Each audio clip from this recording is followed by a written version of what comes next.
Vamos a hablar en esta noche de un tema bastante importante y yo creo que Dios quiere que todos podamos aprender de su palabra. Amén. Yo quiero invitarle entonces a que abra su Biblia en Efesios, el capítulo 1, el verso 3 y 4. Vamos a leer Efesios capítulo 1, el verso 3 y 4. Vamos a leer en esta hora. Dice: bendito sea el Dios y Padre de nuestro Señor Jesucristo, que nos bendijo con toda bendición espiritual en los lugares celestiales en Cristo, según nos escogió en Él antes de la fundación del mundo, para que fuésemos santos y sin mancha delante de Él. Amén. ¿Puede sentarse, por favor?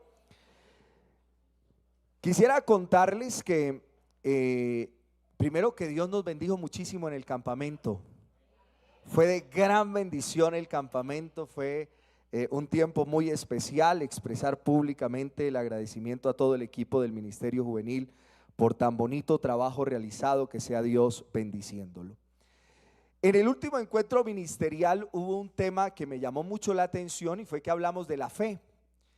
Y de alguna manera uno a veces le ocurre con el lenguaje que cree saber exactamente qué significa una palabra por el uso habitual que uno hace del término, pero que creo que en ocasiones uno no ha comprendido a profundidad el significado y la relevancia que tiene para nuestra vida diaria conceptos como la fe. Así que en esta noche, en el tiempo que nos resta, yo quisiera hablar un poco más allá del término, hablar del origen de la fe, de dónde proviene la fe. Y al hablar del origen de la fe, quisiera enfatizar en el hecho de que es Dios quien nos da la fe. Quiero enfatizar en el hecho de que es Dios quien nos da la fe, que la fe es un regalo de Dios. Y en ese sentido viene a mi mente el texto de Romanos 3, que de seguro usted ha leído en el capítulo 13, el verso 7, cuando Pablo, escribiéndole a la iglesia en Roma, les dice: pagad a todos lo que debáis, al que tributo, tributo, al que impuesto, impuesto, al que respeto, respeto, al que honra, honra. Y tiene sentido esto porque es esa la razón por la que nosotros nos acostumbramos a dar gracias públicamente a aquellas personas que contribuyen de una manera u otra a la realización de grandes cosas, o cuando hay aportes sencillos a nuestra vida o regalos. Lo correcto es dar gracias. Pero en ocasiones las personas pueden recibir el beneficio de alguien y no saber quién es ese alguien que le ha otorgado un beneficio. Y cuando comienza entonces a preguntar acerca de quién le ha dado determinada cosa, entonces se puede encontrar con alguien que asuma de manera mentirosa haber sido quien le ha dado ese regalo, y termina por dar gracias a quien no se merece las gracias por algo que haya dado. Y entonces la persona a la que uno se acerca y no fue ella quien le otorgó un regalo, debería ser lo suficientemente consciente y decir: no fui yo quien te otorgó ese regalo, porque se estaría de alguna manera robando la gloria o el agradecimiento de algo que no hizo. Y cuando se trata de la salvación de nuestras almas, cuando se trata del privilegio de la vida eterna en Cristo Jesús, yo le quisiera preguntar: ¿usted a quién le da gracias? ¿O a quién debemos darle gracias por el regalo de nuestra salvación? Porque de un lado está el peligro de convertirnos de alguna manera en ladrones de gloria cuando se trata del privilegio de la vida eterna, porque podríamos nosotros terminar creyendo que tenemos algún grado de responsabilidad o adjudicarnos alguna gloria, en el sentido de que creamos que hemos hecho algo que nos hace dignos de ese regalo que solo Dios pudo darnos. Y eso pasa con el entendimiento que algunos puedan tener acerca de la salvación. Muchas veces nosotros podemos hacer declaraciones correctas, declaraciones correctas acerca de la salvación, pero en el día a día podemos vivir como si no entendiéramos cuál es el origen de la salvación que nosotros tenemos. Hay ocasiones en que parece que tenemos un adecuado conocimiento acerca de quién es la causa de nuestra salvación, pero podemos en ocasiones vivir sin reconocer o darle gloria a aquello que causó nuestra salvación. Hay quienes pueden decir: no, yo hace ya 10, 15, 20, 30 años que estoy en Cristo. Estoy acostumbrado a la salvación. Perder el asombro es un grave problema de la conducta humana. De seguro cuando te dieron un regalo que tú anhelabas, tú dijiste: uff, qué regalo el que me dieron. Súper, era del color que yo lo quería, era lo que yo quería. Pero con el paso de los años te habituaste a ese regalo y puede que lo hayas relegado a un lugar muy distinto al que en principio tenía aquello que te dieron. Puede ocurrirnos de igual manera con la salvación. Podemos perder el asombro a tal punto que ya ni te acuerdes quién eras antes de que Jesucristo hubiese llegado a tu vida. Mira que al pueblo de Israel le ocurrió, y lo más triste es que Jehová el Señor les había anunciado que eso les iba a pasar. El Señor les dice: miren, yo los voy a entrar a ustedes a la tierra prometida, tierra que fluye leche y miel, y ustedes se van a olvidar de mí. Y uno podría decir, como ocurre en el texto, en la narrativa del libro del Éxodo: ¿cómo se te ocurre, Señor, que nos vamos a olvidar de ti? Pero lo que ocurrió fue exactamente lo que el Señor dijo. Se olvidaron de Dios a pesar de la advertencia. Y hoy nosotros parece que necesitamos esos recordatorios. Esos recordatorios que nos dicen que la salvación es del Señor. De hecho, yo hace un tiempo prediqué acerca de la celebración de la Cena del Señor, y yo les decía que ese es un recordatorio de lo que Dios tuvo que hacer para salvarnos. Entender el gran costo de la salvación de la que hemos sido hechos partícipes, para que veamos con asombro lo majestuoso de la salvación. Primera de Juan, el capítulo 3, el verso 1 dice: mirad cuál amor, mirad qué magnitud de amor nos ha dado el Padre para que seamos llamados hijos de Dios. Observemos qué obra tan maravillosa en la que Dios ha hecho. Miremos cuánto Dios nos amó, porque si perdemos el asombro, si abandonamos el asombro, si nos habituamos, si nos acostumbramos a eso que Dios ha hecho por nosotros, estamos en grave peligro. Juan en la primera epístola, en el capítulo 4, el verso 19, dice: nosotros le amamos a Él. Nosotros le amamos a Él porque Él nos amó primero. Es decir, que cualquiera cosa que nosotros tengamos hacia Dios, cualquiera cosa que nosotros hacemos suponiendo que la hacemos para Dios, es la consecuencia del amor que Él primero nos otorgó a nosotros. Es el resultado de algo que Él hizo primero hacia nosotros. Él nos amó primero y en consecuencia del amor que Él nos otorgó, nosotros respondemos al amor de Dios amándole a Él.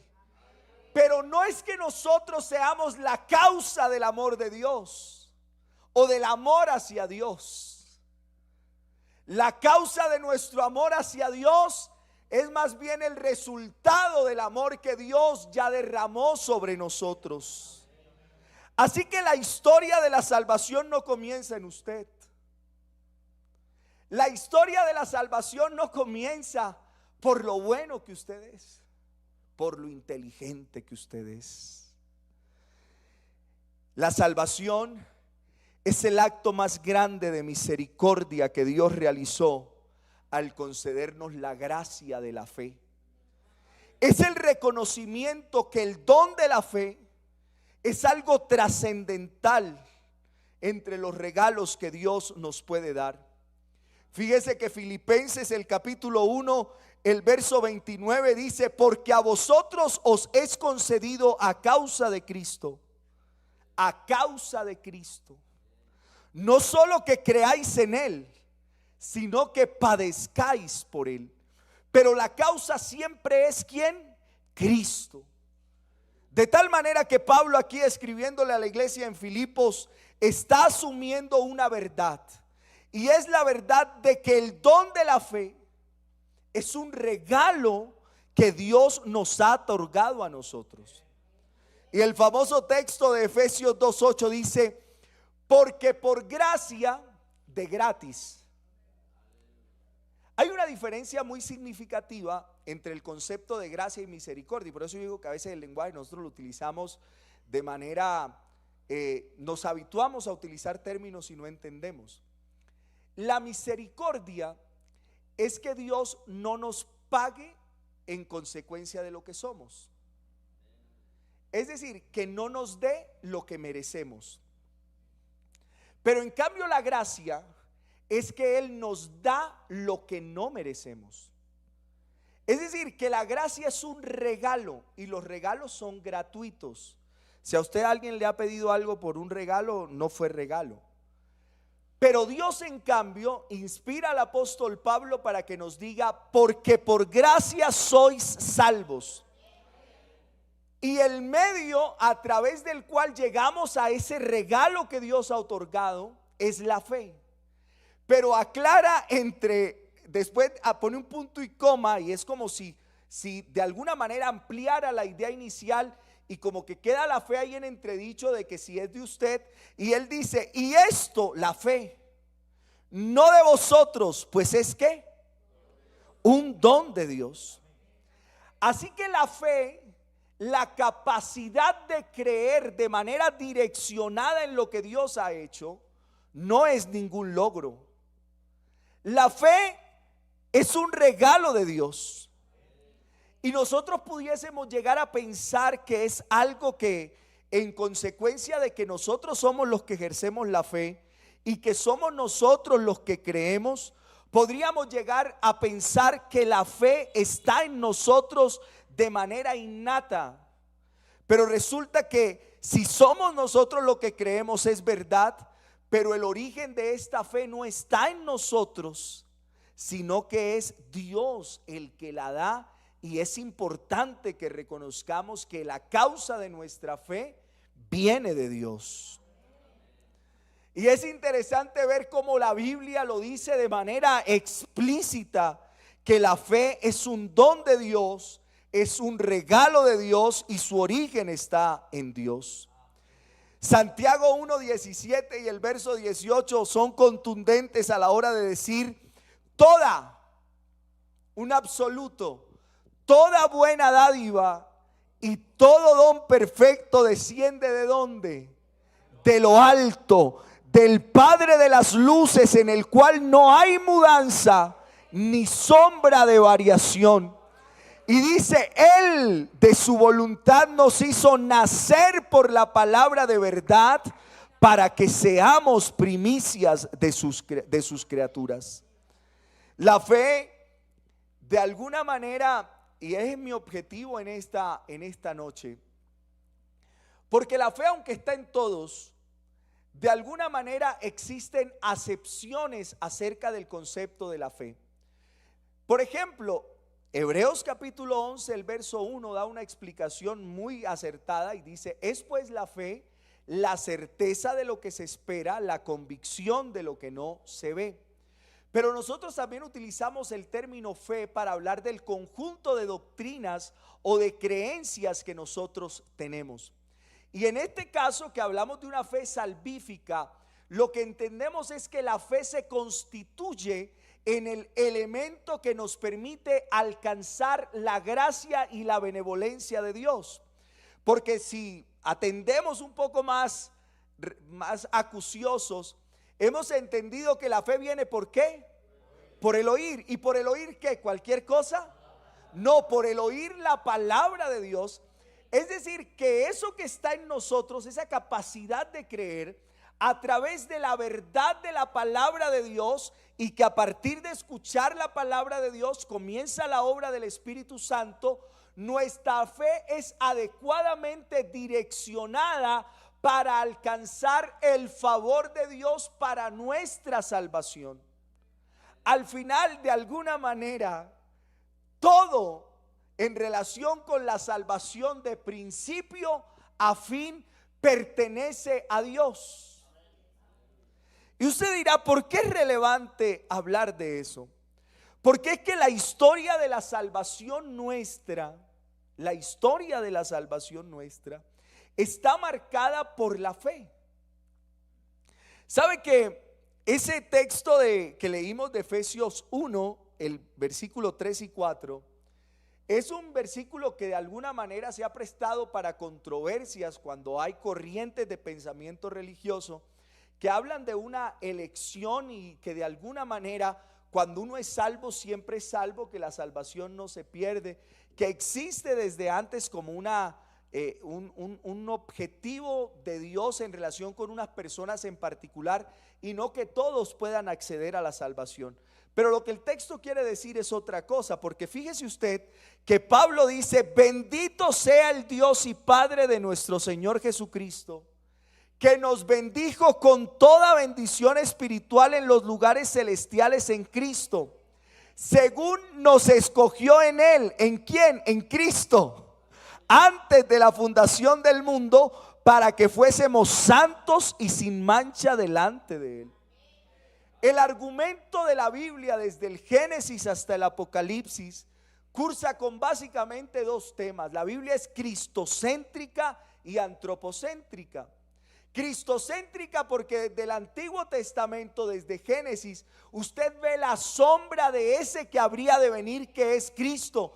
Por eso Génesis capítulo 3, el verso 14, que lo denominan el protoevangelio, habla de esa primera semblanza de que aunque la mujer haya engañado, la serpiente haya engañado a la mujer y en consecuencia a la humanidad, él le anticipa algo, y es que ella le heriría al hombre en el calcañar, pero vendría uno que la heriría en la cabeza y la destruiría.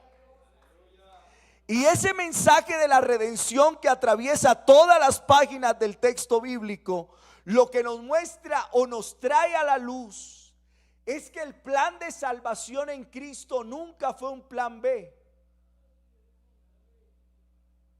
No fue que en consecuencia de que nosotros allá en el huerto fallamos, llegó Dios y dijo: ¿y ahora qué hago para salvar al hombre? No, no, no. Jesucristo siempre fue el plan A.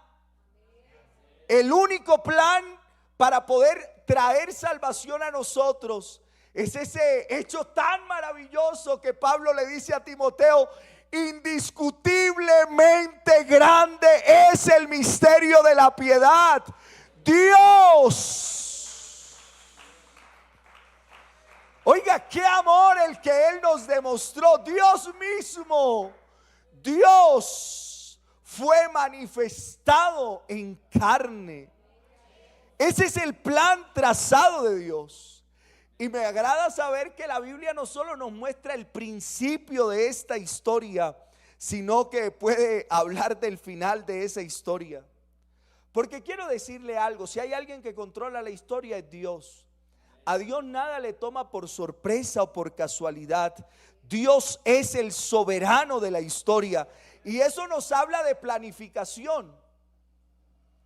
Cuando nosotros entendemos que nuestra vida está controlada por Dios siempre y cuando usted se lo permita, se aplica lo que dice Romanos capítulo 8, en el sentido de que cuando nosotros estamos bajo la soberanía de Dios, cuando es Cristo el que controla nuestras decisiones, cuando es Cristo el que controla nuestros pasos, pues nada se sale del control de Él. Y ahí es donde se aplica que a los que aman a Dios todas las cosas les ayudan a bien, aquellos a quienes conforme a su propósito hemos sido llamados.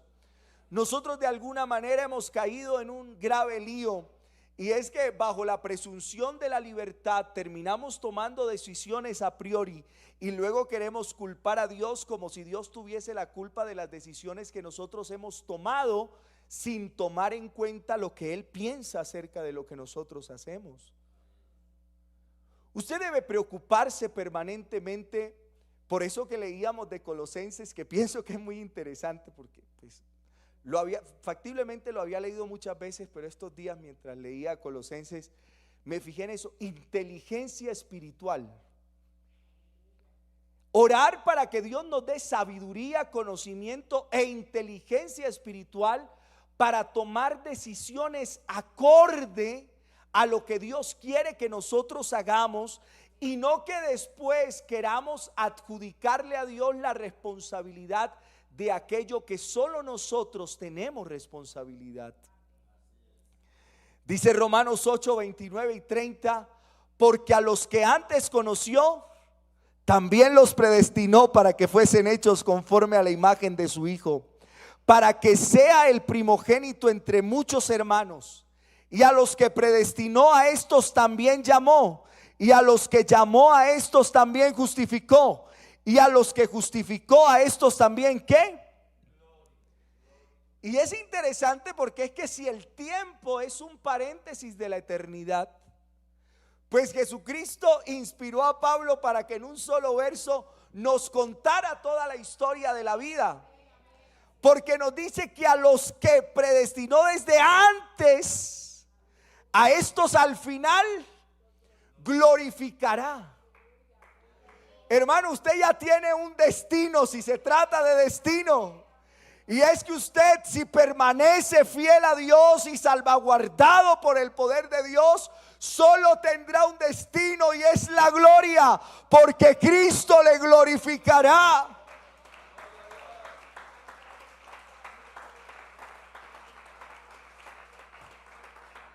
Y me agrada pensarlo como lo escribe también Pablo. Dice, porque Dios mismo, con voz de mando, con voz de arcángel y con trompeta de Dios, descenderá del cielo, y los muertos en Cristo resucitarán primero.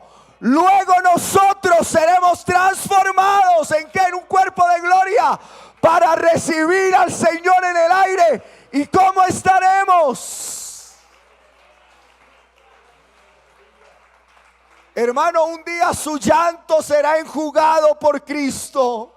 Un día su tristeza será quitada. Un día su dolor será quitado. Un día la desesperanza sobre qué ocurrirá mañana será quitado, porque estaremos para siempre.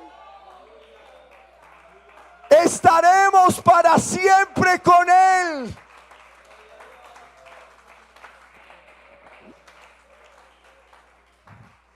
Nada más aburrido que a uno le hagan un spoiler o le cuenten cómo termina una película o una serie. Pero yo hoy vengo a hacerle un spoiler de su vida en Cristo. El spoiler es que si usted permanece en Cristo, no hay otro más que un destino de gloria reservado para usted en la eternidad con Dios. Él es capaz de ver desde el principio el fin, como si estuviese ya consumado. Y si Dios lo dijo, esa es una realidad para nosotros. Me agrada pensar que nuestro Dios es inmutable, Él no cambia. Lo que Él ha dicho no deja de ser. A Él no le afectan las circunstancias, a Él no le afectan los cambios climáticos, a Él no le afecta la política, a Él no le afecta nada.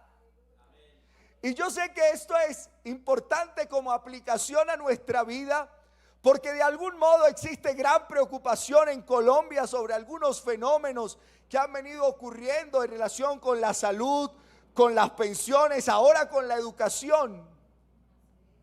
Pero ¿sabe qué me agrada saber?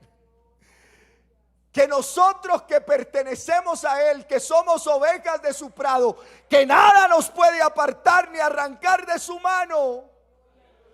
Tampoco nos afectan los cambios políticos, no nos afectan los cambios económicos, no nos afectan las reformas. Si nosotros estamos en Cristo, lo tenemos todo. En Cristo lo tenemos todo.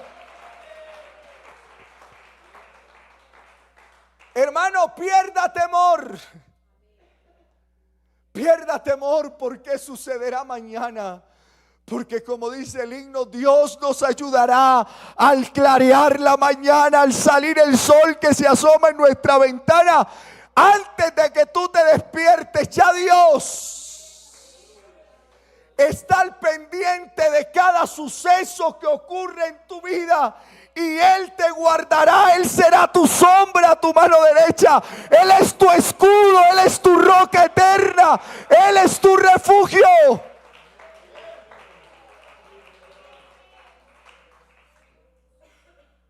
La historia de la redención y de la creación solo son una parte de esta historia. Pero desde la creación ya la mente de Dios había trazado todos los detalles. Hermanos, solo debo decir que esta salvación tan grande se la debemos a Dios, que es Dios el autor y consumador de esta obra maravillosa que se llama salvación. Que lo que tenemos nosotros en relación con esto tan grande no es el resultado, y ya me entenderá por qué hablé de esto, no es el resultado de habilidades, de condiciones, de sabiduría humana, de conocimiento humano. Y yo lamento profundamente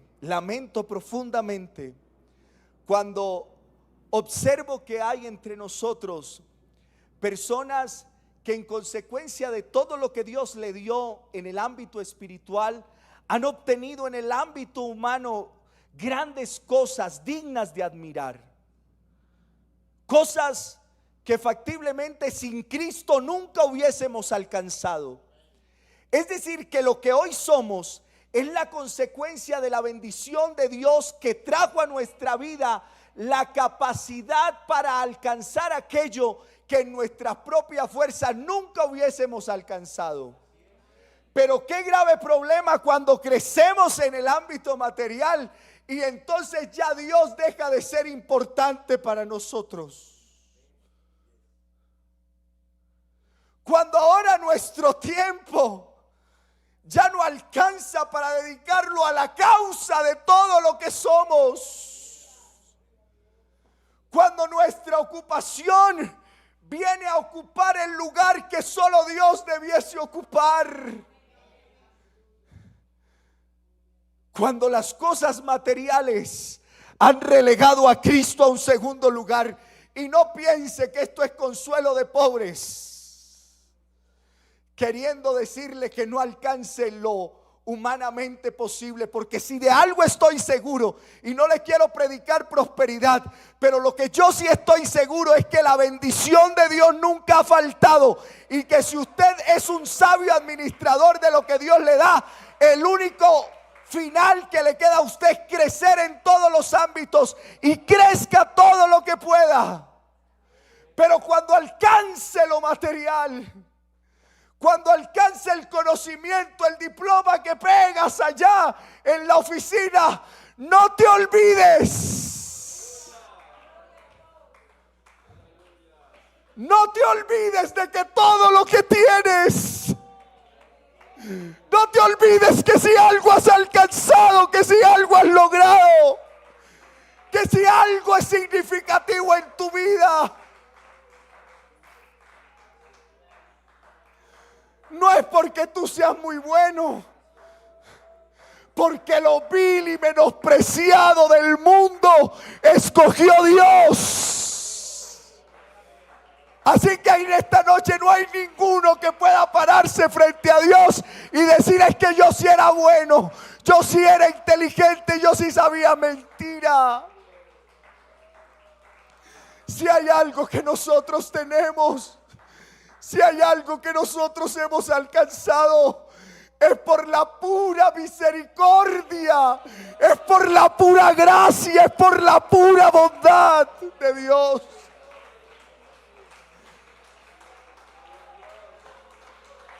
Que nunca se te olvide, que nunca se te olvide que si algo tienes se lo debes a Dios, que si algo has alcanzado se lo debes a Dios, que si hoy tienes una bonita familia es porque Dios te la regaló. Muchos de nosotros venimos de historias familiares, de familias disfuncionales. Venimos de historias familiares donde somos los primeros profesionales de nuestra familia. Venimos de historias familiares de situaciones que no nos gusta ni mencionar, del alcohol, las drogas, la violencia.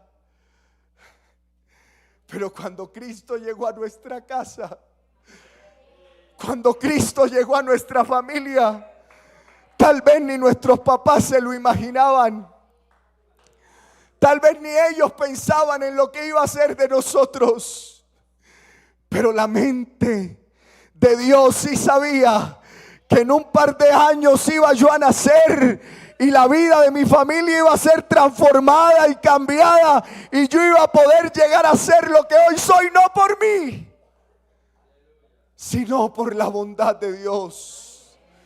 Así que si hay algo que yo quiero que usted recuerde hoy, es que la causa de su salvación es Cristo. Y todo lo que usted tiene, se lo debemos a Cristo. Pongámonos en pie y demos gracias. Eterno y soberano Dios, bendito Salvador, maravilloso Jesús. Tú has sido bueno, Señor. Tú eres maravilloso. Gracias, Señor, por tu bondad y tu misericordia. Gracias, Señor, por habernos amado, por habernos salvado. Gracias, Señor, por derramar de tu gracia sobre nuestras vidas. Gracias, Señor, porque tu misericordia nos alcanzó. Gracias, Señor, porque tu bondad cambió nuestra existencia. Gracias, Señor, por todo lo que haces y por todo lo que harás. Te pido, Señor, que nos lleves con bien hasta nuestros hogares, que guardes nuestro retorno a nuestras casas. Danos descanso físico y mental, Señor, en esta noche. Te lo pedimos en tu santo y poderoso nombre, bendito Dios. Amén y amén. Que el Señor Jesucristo les bendiga y les lleve con bien a sus hogares.